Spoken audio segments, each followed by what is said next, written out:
Welcome back to episode 4 of my Weakpoint Wednesday series. In this series, I'll be covering a new muscle group every single Wednesday. I'll be going through its anatomy. I'll also be showing you how to organize it in one of the 3 common training splits. I'll be giving you what I feel are the most optimal exercises. And at the end of the video, I'll be organizing a workout that you can use directly into your training to help improve that weak point.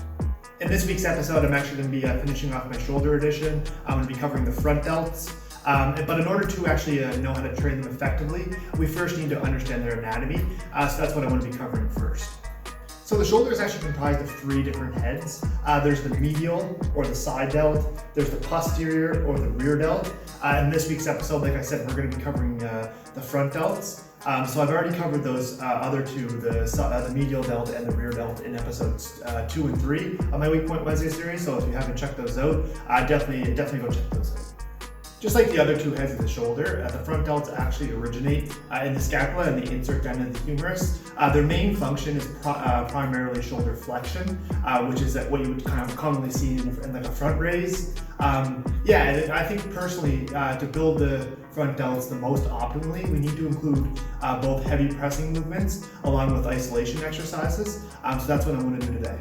I think it's important to note that most people actually do have overdeveloped front delts, and this is simply because there's a lot of pressing movements that are found in a lot of people's programs. Like you'd see a lot of bench press, you'd see a lot of incline press, and various shoulder presses. So I think because of this, people actually tend to build the front delts much quicker than they actually do with the side and rears.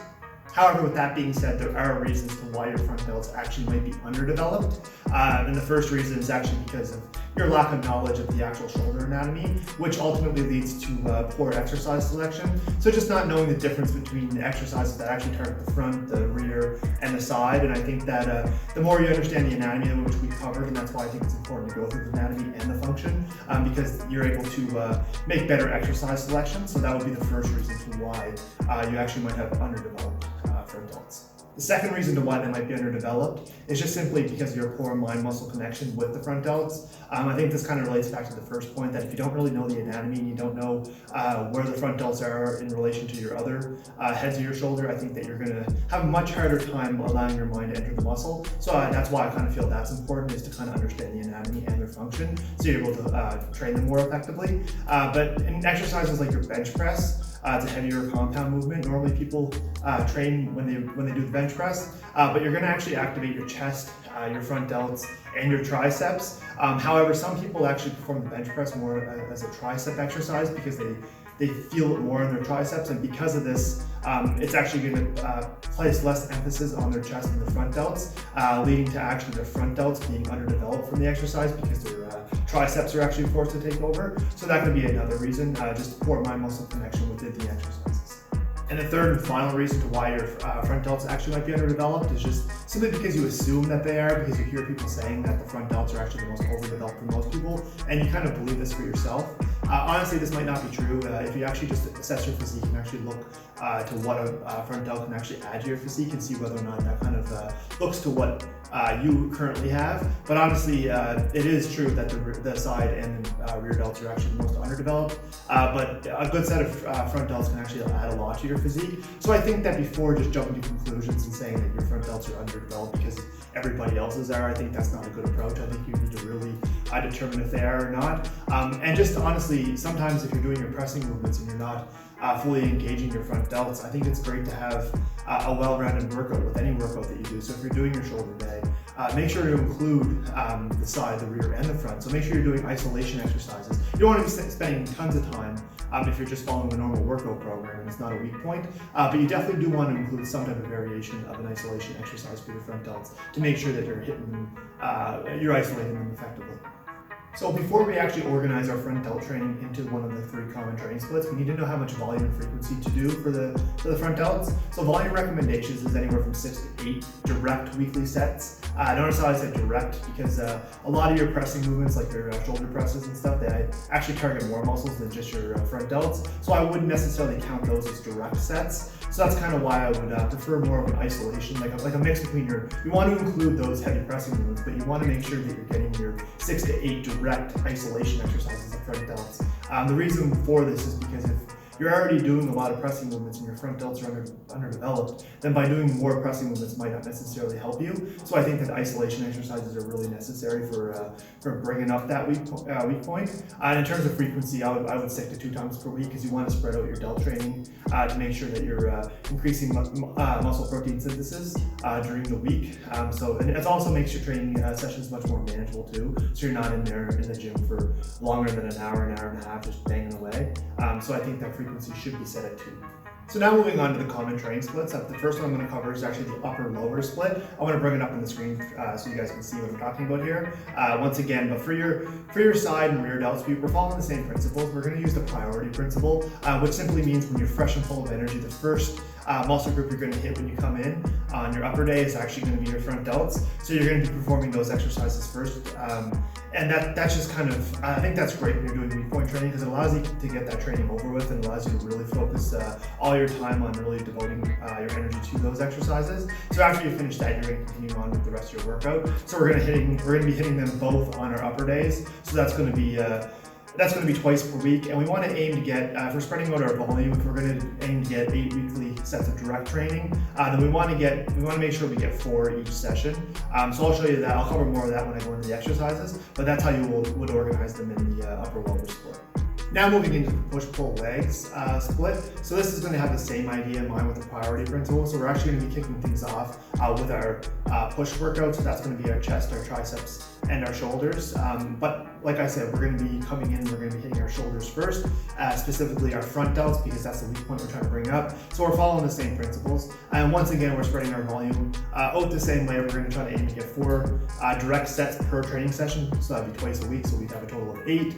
And we're going to be hitting it twice per week because we're going to be doing it on both of our push days. So as you can see there on the screen, I organized it for you. I think it's great. Another thing I'd like to mention is that when you're actually doing your front delts first, it actually acts as a pre-exhaust or a pre-fatigue type exercise. So by hitting your front delts first, when you actually go into the bench press, your delts are actually going to be kind of already pre-fatigued. They're already going to be worked because you did them first in your training. So it might actually allow you to actually focus the bench press more on your chest. You might feel it more because your delts are less likely to take over that way. So if you find yourself in the bench press that you find yourself more of a front delt pump than you do chest pump, this actually might help, and this is a great way to kind of attack it. So the final training split is actually the bro split. Like I've been saying this the whole entire time, I think this is the least effective one in terms of getting your frequency where it should be for your other muscle groups. However, you are able to actually get your frequency up and your volume up for your front delts in this case. So that's why we're going to be kicking it off right away, day 1, as soon as we come in.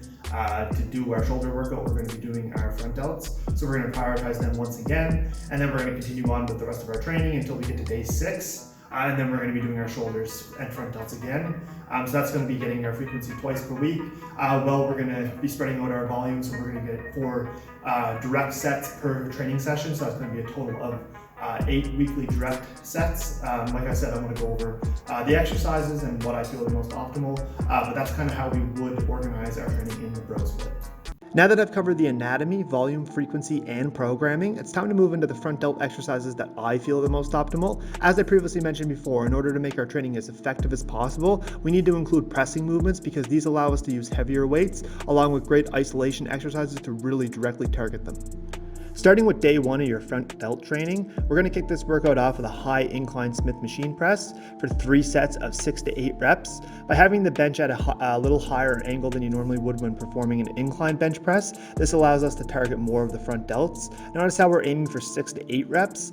This is because we want to use a heavier weight. The Smith machine is a great choice because it eliminates any stabilization muscles and allows the bar path to be as consistent as possible, which is really great for targeting those front delts. And these sets won't count towards your weekly 8 sets because this isn't a direct isolation exercise. But like I mentioned before, we do need to include a good mix of pressing and isolation in order to really develop those front delts.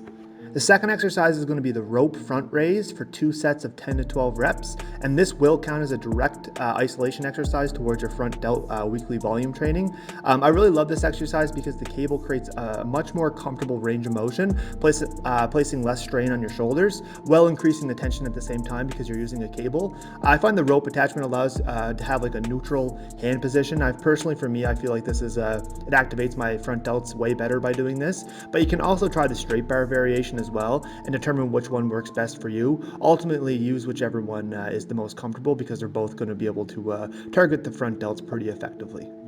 And we're going to finish this day one front delt training a day off with, it's going to be the prone incline barbell front raise for 2 sets of 12 to 15 reps. By doing this exercise with your chest up against the bench, you're going to eliminate the possibility of other muscles trying to get involved during this exercise. And because of this, you're actually going to have to use a much lighter weight.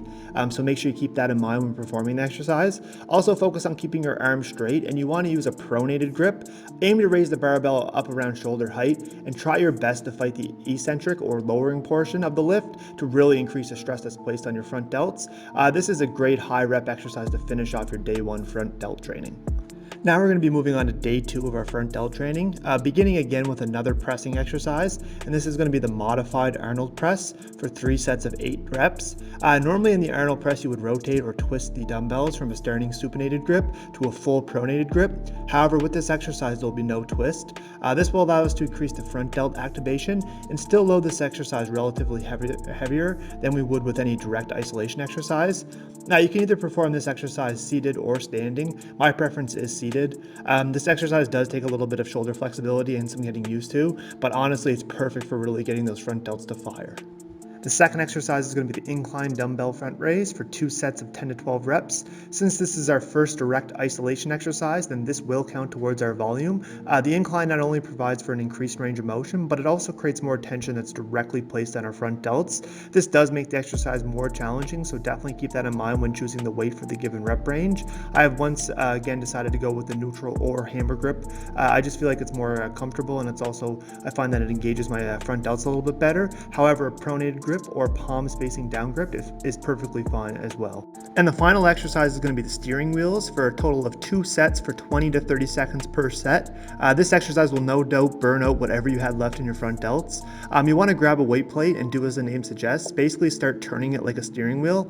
Some important things to note is you definitely want to keep your core tight and your arms should be fully extended at shoulder height, and make sure you're really rotating the weight as far as you can every single rep to engage all the muscle fibers, and make sure you really try to push through the burn and really push yourself during this exercise, and try not to let the weight drop below shoulder height, so make sure you pick a weight that you can handle.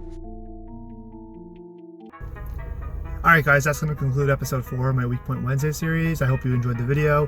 I'm going to pull both of the days up on the screen so you can have a summary, so you can implement them into your training if front delts happen to be a weak point for you. And these exercises are just not necessarily for weak points as well. If you really want to have some good exercises, these are also some good exercises that you can definitely once again put into your training. But I must mention that bringing up a weak point takes a lot of consistency and patience, so don't expect just to kind of go in there for a couple weeks and have it to be improved. You need to really focus on prioritizing it for 6 to 8 weeks to really notice the results. Make sure you hit that subscribe button as well. I'd really appreciate it. I have a lot of great content in the works, and I love putting out these type of videos that are more educational style. So if you definitely got something from the video, then definitely hit that subscribe button. Also turn on the bell notifications, because every time I put out a video, I want you guys to be notified. So make sure you turn those on, so every time a new video drops, you get that notification. And if you haven't checked out the other videos within my Weakpoint Wednesday series, then I've actually created a playlist on my channel. So definitely go check that out and watch the side delts and the rear delts. I've also covered the chest as well, so you can check that out. But yeah, it's actually organized in a playlist on my channel there, so definitely go give that a watch. And if you'd like to see more videos from me, I do have a clean bulk series. That's actually on a playlist on my channel as well. That kind of outlines my training as I'm preparing for a natural bodybuilding show next year. But I do also provide a lot of education, motivational exercise videos, just a bunch of different content on that channel or that playlist as well. So definitely go check that out. The last one I did was on the top 5 bulking mistakes. So you definitely don't want to miss that to make sure you're not guilty of those mistakes. So definitely go give that video a watch. Yeah, so that's going to do it. And look out for the next episode of my Weakpoint Wednesday series coming at you on Wednesday, October 30th. And until next time, peace out.